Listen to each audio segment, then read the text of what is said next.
Hello aspirants, welcome back to our channel for Tech Online. So today in this video, we'll explore the Indian and international food laws and standards. We'll discuss the key regulations, the World Trade Organization's role and real-world examples to help you understand how food safety is ensured globally. So let's get started. World Trade Organization, so in short it is known as WTO. So it is an intergovernmental organization which regulates the international trade. So officially it was commenced on 1st of Jan 1995. This is important. Under the Marrakesh Agreement signed by 123 nations in 1994. WTO got replaced by GATT, that is General Agreement on Tariffs and Trade. This is important. They deal with agriculture, textiles, clothing, banking, telecommunications, government purchases, international standards and product safety, food sanitation, regulation, intellectual property and much more. So World Trade Organization, actually it is a group of countries that work together to make sure that international trade is fair and it works smoothly. Okay, so it was started in 1995, 1st of Jan 1995, and it has been helping countries trade with each other ever since. So this World Trade Organization, that is WTO, it deals with many things such as agriculture, like how countries grow, they sell food, textiles and clothings, that is clothings and the fabrics, banking, that is monies and the finances, telecommunications like the phones, computers, or we can say internet connections, and all government purchases like when government buy things, industrial standards and product safeties like how the products are made and how they are safe for the consumption and the use. Food sanitation and regulations like how food is kept clean and safe. Intellectual properties means ideas and creations like inventions and books. So this WTO, it helps to make sure that all countries can trade fairly and that everyone follows the same rules. So this helps to keep the world economy strong. And WTO, the beginnings. So the World Trade Organization, WTO, came into begin on 1st of Jan 1995.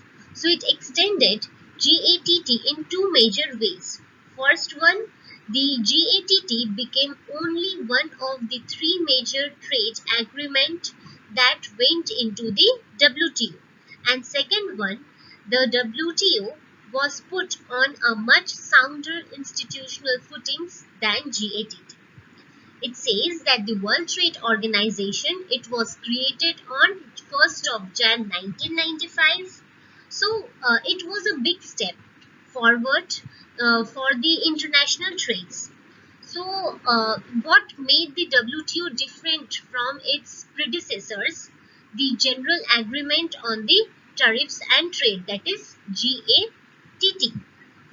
So the GATT, it became one of many.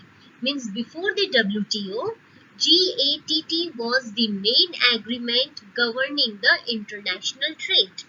So with the WTO, GATT became just one of the three major agreements. And next, the stronger foundation means the WTO had a much stronger and stable structure than the GATT. So this made it better equipped to handle the challenges of the global trade.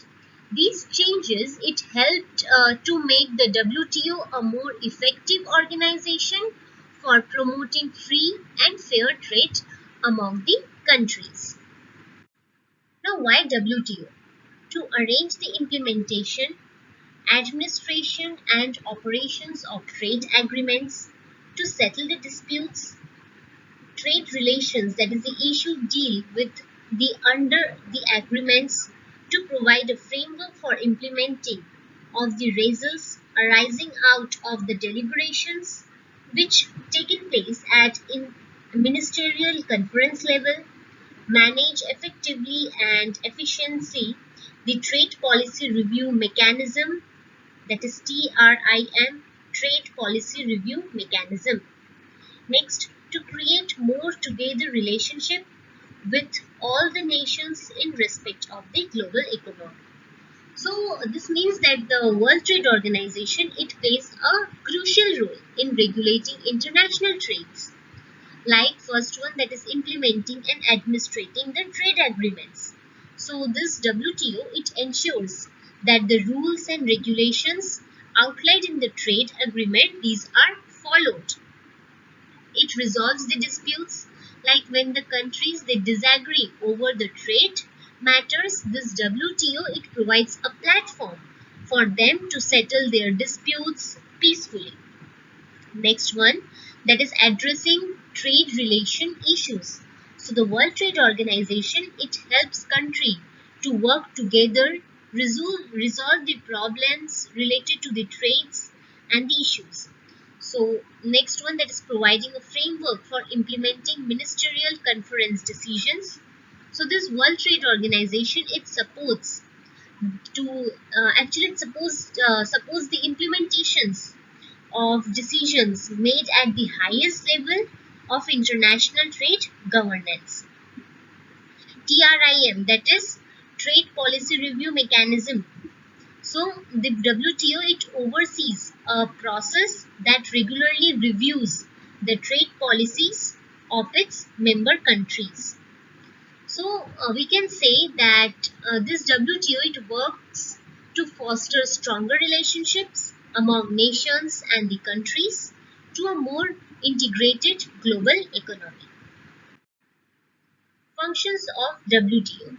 So the World Trade Organization, WTO, does many important things to help countries trade with each other fairly. So first one, that is administering the WTO trade agreement. So this World Trade Organization, it makes sure that everyone follows the same rule for international trades. Forum for trade negotiations.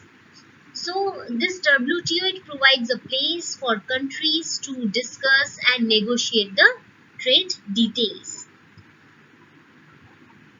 Handling trade disputes. That means they solve the problems. Means when countries have disagreements about the trade, the World Trade Organization, it helps them to find the solution. Monitoring national trade policies. That means they watch what countries do.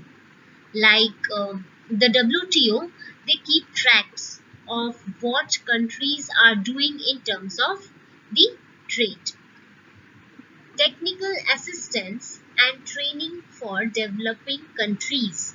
Means they help the developed countries. The WTO, they provides help, training to the countries that are still developing.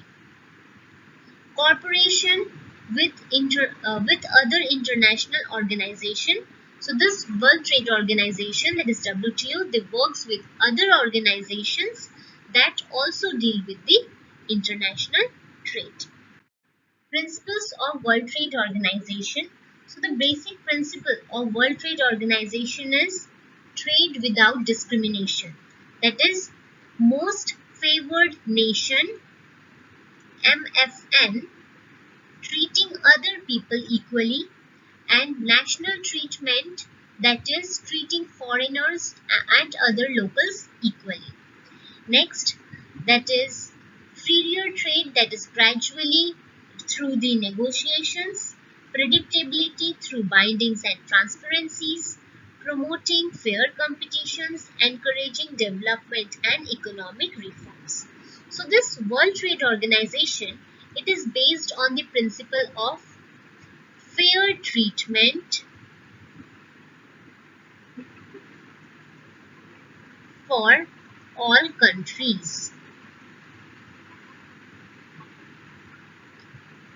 So gradual reductions of the trade barriers, clear rules, fair competitions, helping developing countries. These are the principles which help create a fair and open global trade systems. The structure of the World Trade Organization.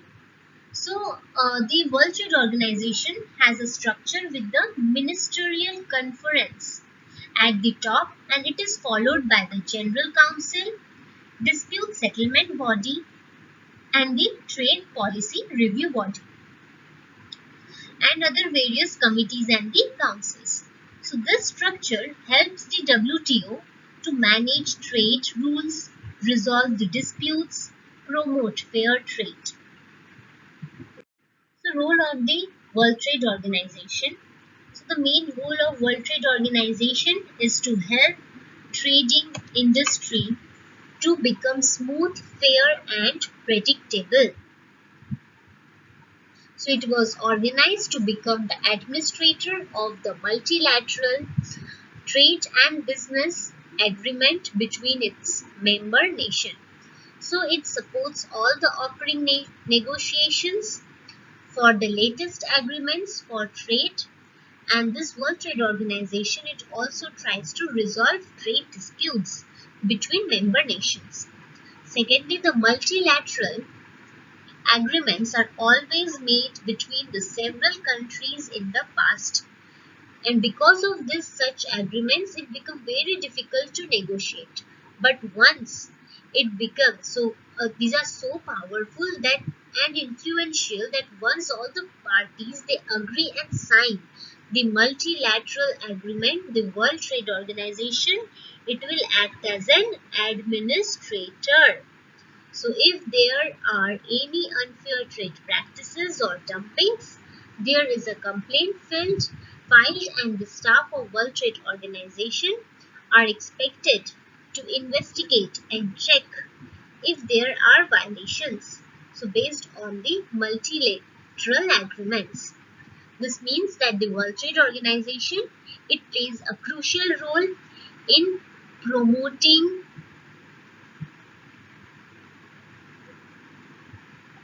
smooth, fair,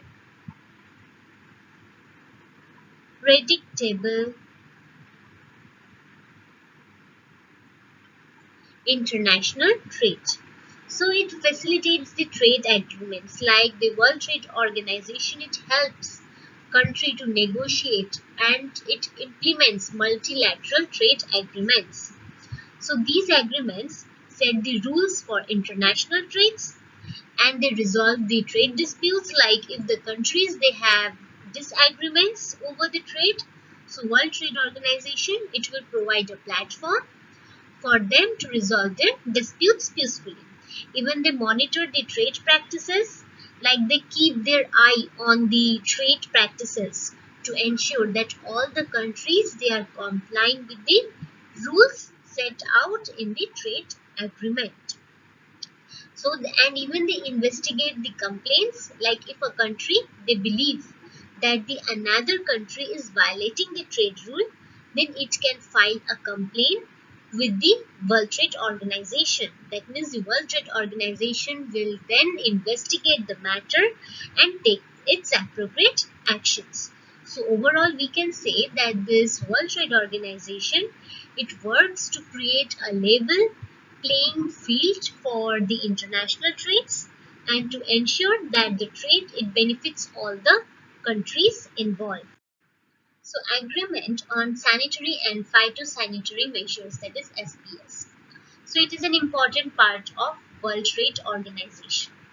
So basically it focuses on the balance between the country's right to protect the human, animal, plant life for health and the need to avoid the unnecessary barriers to the trade. So it has few key aspects, we can say. First one, that is the right to protect.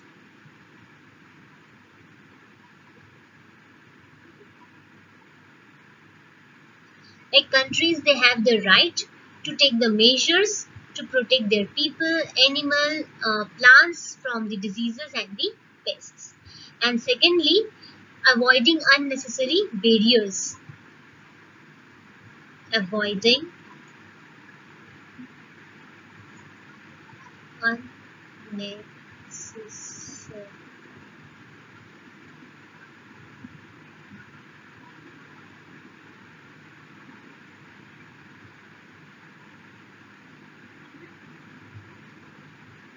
These are the key aspects of SPS. Okay, like we can say that these measures should not be used as a disguised form of protectionism. Like they should be based on a scientific evidences and applied in a way that it minimizes their impacts on the trade. And thirdly, the harmonization, important one.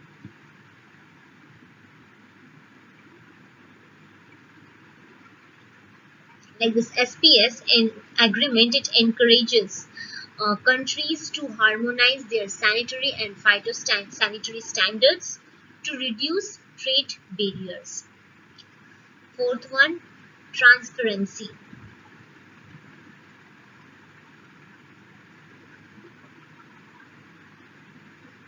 So countries actually they are required to be transparent about their sanitary and phytosanitary regulations, which make it easier for other countries to understand and comply with them.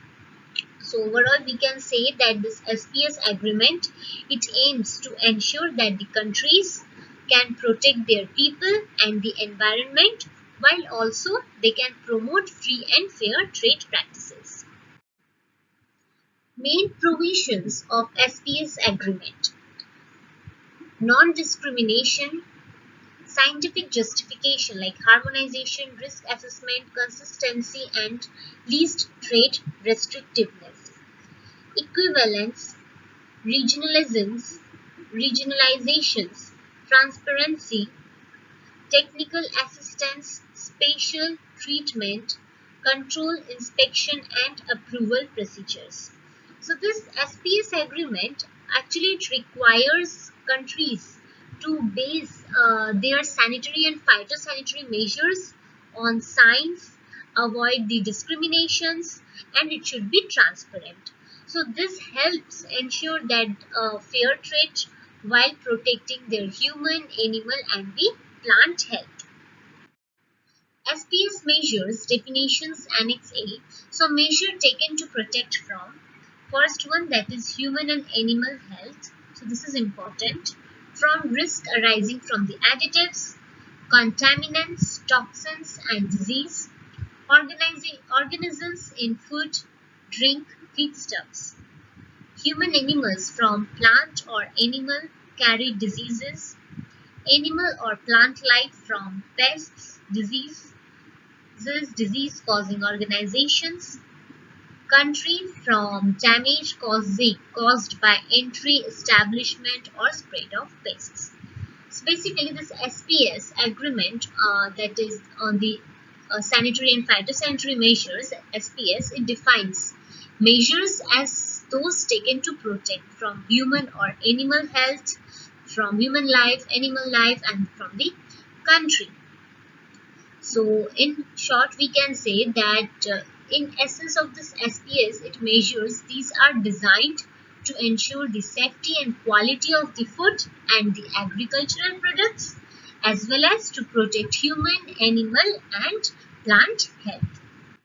Scientific justification, harmonization in the context of this sanitary and phytosanitary measures. So as outlined in the Article 3 of this SPS agreement, scientific justification, like SPS it measures, it must be based on the scientific evidences to ensure that they are necessary and effective in protecting human, animal, and plant life or the health. So this means that the countries cannot impose trade barriers without a without a sound of the scientific basis. Secondly, the harmonization. That is, harmonization here refers to the process of aligning different countries' standards and the regulations. So in the context of this SPS, it measures. This means that working towards the common standards for the food safety, animal health, or the plant health.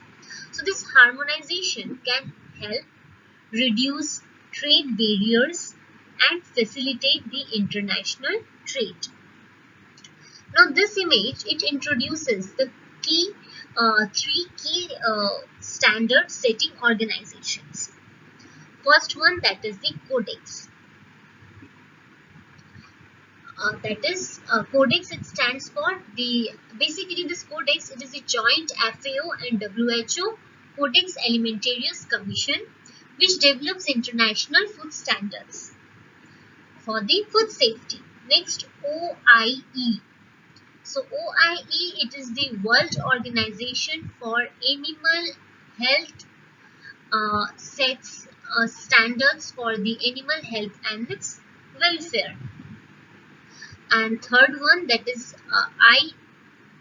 IPPC. So IPPC, so the International Plant Protection Conventions. So it is FAO develops standards for this plant health. So these organizations, they play a crucial role in promoting harmonizations and providing guidance to countries in developing and implementing this SPS measures.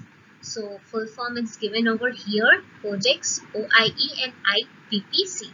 Codex for food safety, OIE for animal health, and IPPC for plant health. So these organizations, it will play its crucial role in promoting this harmonization and providing guidance to the countries in developing and implementing this SPS measures. Scientific justification, risk assessment, Article 5.1. So members shall ensure that their SPS measures are based on an assessment as appropriate of the risk to human, animal or plant life or health, taking into account risk assessment techniques developed by the relevant international organization. So in short, we can say that this SPS agreement, it requires countries to base their sanitary and phytosanitary measures on the scientific evidences and the risk assessment. So this helps ensure that these measures are necessary, effective, and are not used as a trade barriers. Agreement on technical barriers to trade, that is TBT, technical barriers to trade. No country should be prevented from taking measures necessary to ensure the quality of its exports or for the protection of human, animal or plant life or health, of the environment, or for the prevention of deceptive practices. At the levels it considers appropriate, subject to the requirement that they are not applied in a manner which would constitute a means of arbitrary or unjustifiable discrimination between countries where the same conditions prevail, or a disguised restriction on the international trade, and otherwise in accordance with the provisions of this agreement. No country should be prevented from taking measures necessary for the protection of its essential security interests. Basically, this TBT agreement, it allows country to protect their consumers and the environment while avoiding the unnecessary trade barriers. It avoids unnecessary barriers.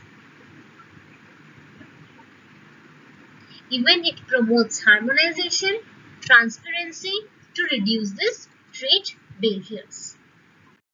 The structure of the TBT agreement, that is Technical Barrier Trade Agreement. General provisions, technical regulations and standards, conformity with technical regulations and standards, information and assistance, institutions consultation, dispute settlement, final provisions. Annex 1, terms and their definitions for the purpose of this agreement. Annex 2, technical experts group.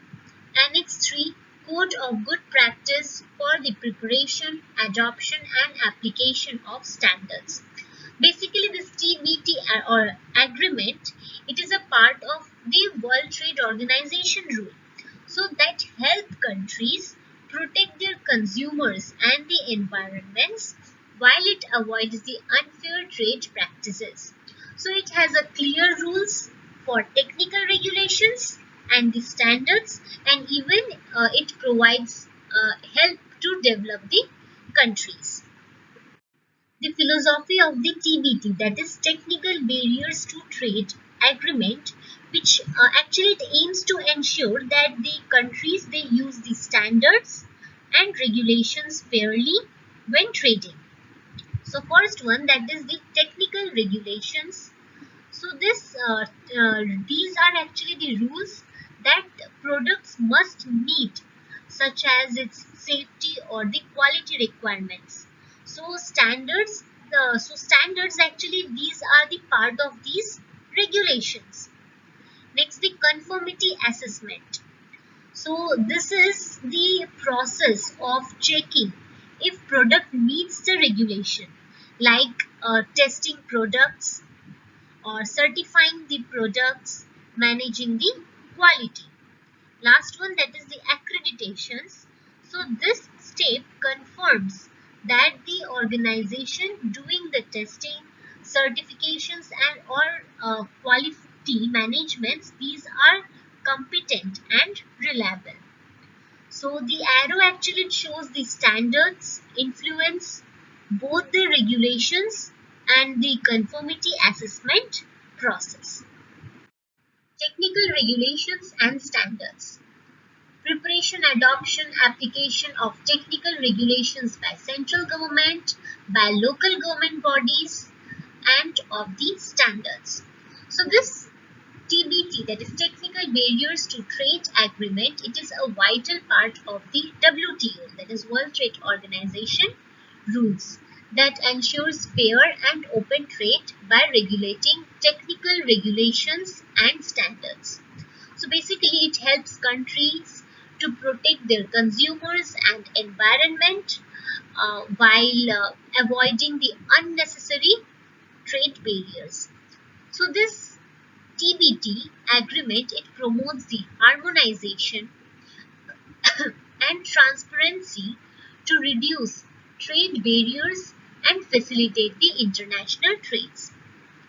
Specifically, this TBT agreement addresses the development, adoption, applications of technical regulations and standards by both the central and the local government bodies.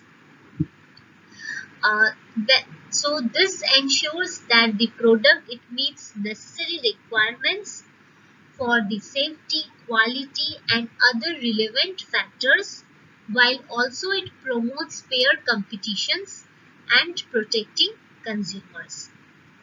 Next one, the conformity with technical regulations and standards.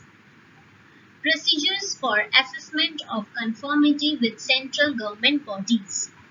So the central government it sets the rules for how they assess whether products meet the required standards or not.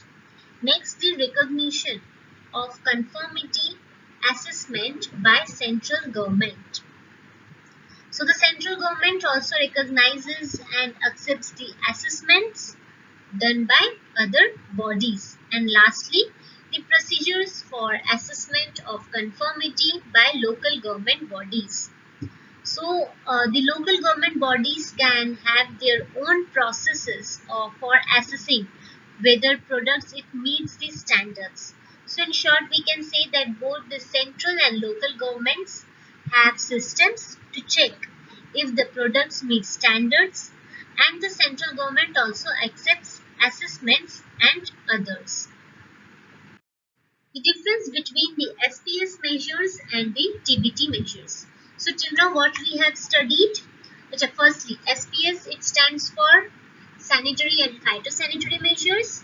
TBT it stands for technical barriers to trades. So this SPS we have studied that it focuses on protecting the human, animal, plant health from foodborne risks, animal or plant carried diseases, and the pests or diseases. Whereas TBT, it focuses on protecting human health from non-food safety risks such as disease control. Also cover nutritional claims and food packaging and quality. So in essence, SPS measures primarily deal with issues related to food safety and the health of living organisms, while TBT it measures are broader in scope, encompassing aspects like consumer protections, product qualities, or labelings.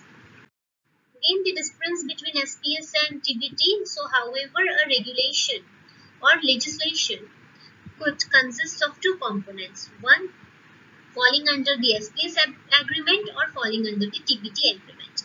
Example, this regulation defines the quality, safety, packaging and labeling requirements for fresh domestic and importing blackberries for consumption in country X. Okay, in short we'll explain. So while SPS and TBT measures are different, they can sometimes overlap in a single regulations. Okay, for example, a regulation on food safety might also include packaging and labeling requirements which fall under both the SPS and the TBT. So to elaborate further, this SPS measures it focuses on promoting human, animal, plant health from the foodborne risks, diseases and the pests, whereas this TBT it measures on the other primary deals with non-food safety aspects like the human disease control, nutritional claims, we can say food packagings and its quality. However, as an example which is illustrated, a single regulation can often address multiple aspects that fall under both this SPS and the TBT. So this highlights the interconnected nature of these two areas and the importance of the understanding their interplay in order to ensure the effective and efficient regulations of food products. Agreement on technical barriers to trade. It applies to all goods like the technical regulations which are mandatory, standards, voluntary, conformity, assessment procedures. But if provisions do not apply to sanitary and phytosanitary, that is SPS measures. So this agreement on TBT, that is technical barriers to trade, actually it is a vital part of the World Trade Organization rules which ensures the fair and the open trade. So it regulates technical regulations and standards for all the goods to protect consumer and the environment while avoiding the unnecessary trade barriers. So this TBT it promotes harmonization, transparency, reduces the trade barriers, facilitates international trades. However, it does not apply to this SPS measures, which are covered by a separate agreement within the World Trade Organization. So, by distinguishing between this TBT and SPS measures, the World Trade Organization it helps ensure that trade barriers are minimized while also protecting public health and the environment. Definitions. For the purpose of this agreement, the meaning of the terms given in Annex, that is the technical regulation. So basically it's the document which lays down the product characteristic. Product characteristic here means the qualities or the features that a product must have, or their related processes and production methods. Means the way in which a product is made or manufactured, including the applicable administrative provisions. Administrative provisions here means the rules and regulations that apply to the production and the sale of the product. So, with which compliance is mandatory. So it may also include or deal exclusively with terminology, symbols, packaging, marking, labeling, requirements as they apply to the product, process and production method. So importantly, the definition states the compliance with technical regulation which is mandatory. This means that the business must follow these regulations in order to sell their products in a particular market. And the definition also notes that the technical regulation can include or deal exclusively with the terminologies. Terminology means the specific words and the phrases which are used to describe the product or its characteristics. Symbols or markings which are used on the products and on its packaging, and the packaging, the materials and the designs which are used to package the product. Marking and labeling requirements, so the information that must include on the product or its packaging. So in essence, the technical regulations provides a set of rules that businesses must follow to ensure that their products meet certain standards and they are safe for the consumption for consumers. Next is standards. So the documents approved by a recognized body that provides for a common and repeated use, rules, guidelines and characteristics. Means they set out specific requirements, regulations and the recommendations for products, related processes and production methods, with which compliance is not mandatory. So it may also include deal exclusively with terminology, symbol, packaging, marking, labeling requirements as they apply to a product, process and production method.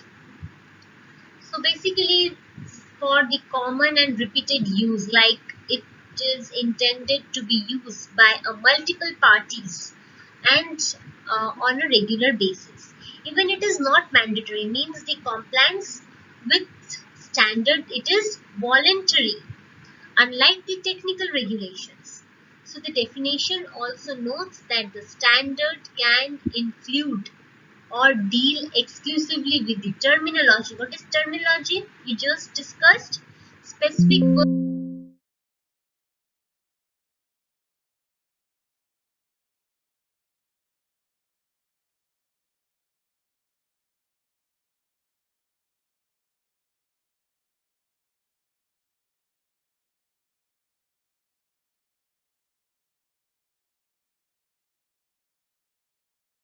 or the phrases which are used to describe the products or its characteristics. Symbols, so symbols or the markings which are used on the packaging or the products, and the packaging means the materials and the designs which are used to package the products, and markings or labeling requirements, the informations that must include on the product or its packaging. So in essence, we can say that the standards are voluntary guidelines that can be used by businesses to improve their products and services.